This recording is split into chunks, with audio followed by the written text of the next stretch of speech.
Good afternoon, welcome to Solent Sports News. It's 1 o'clock and I'm Daniel Agus.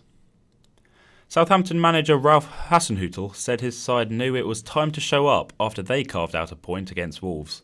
The Saints currently sit above the relegation zone on goal difference. The result comes just a week after Ross Wilson left his role at Southampton to become Rangers sporting director.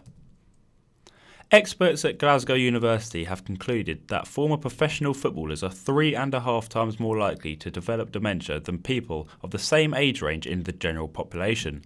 The study began after claims that former West Brom striker Jeff Astle died because of repeated head trauma. 2 men have been arrested by police investigating reports of racist abuse during Saturday's FA Cup match between Haringey Borough and Yeovil Town. Saturday's match was abandoned after Haringey's manager took his team off the field. The incident comes a week after England's game against Bulgaria was paused due to racial abuse towards several of England's players. Sheffield United's record £20 million signing Ollie McBurnie has been charged with drink driving in Leeds on Friday. West Yorkshire Police said McBurnie would appear at Leeds Magistrates Court on 6 November over the incident in the early hours of Friday morning. Hampshire will welcome some of cricket's biggest stars to the Ageas Bowl next summer. Australian opener David Warner will join up with England World Cup hero Jofra Archer after the two were selected by the Southern Brave. Australian teammates Steve Smith and Mitchell Starc will play together at Welsh Fire.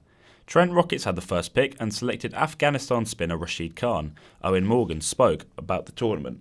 The opportunity that the 100 brings is extraordinary. You see the names of the coaches in the room here today making the selections. They are world-class players. This is going to be one of the biggest and best tournaments in the world. Hotels in the Ageas Bowl hoped that when the World Cup came along, everything would fall into place. This worked for Hilton Hotel, as commercial director Nikki briefly explains. I mean, obviously, because the hotel is part of one of the stadiums where cricket World Cup matches were taking place, we saw a far higher increase in demand than maybe some of the other hotels in the area would have seen, because a lot of the fans wanted to be, on site and as close to the action as possible. Solent Football's first team lost 3-1 away from home against Shaftesbury in the Wessex Sydenham's Football League. The consolation goal for Solent came from John Wallace. They next play on Saturday 26th against Hamble Football Club at home.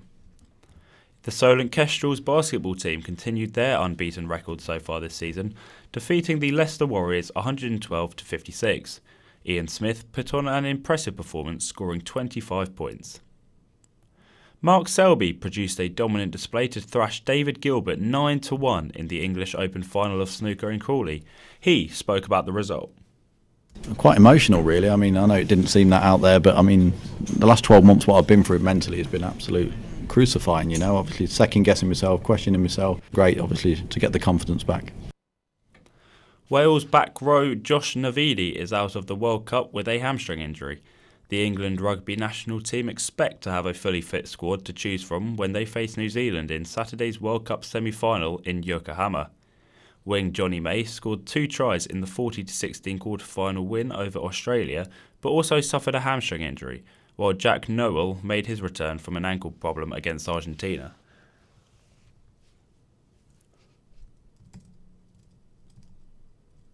That's all from us now. I'll be back in an hour. Remember, you can keep up to date on our website, solentjournalism.co.uk.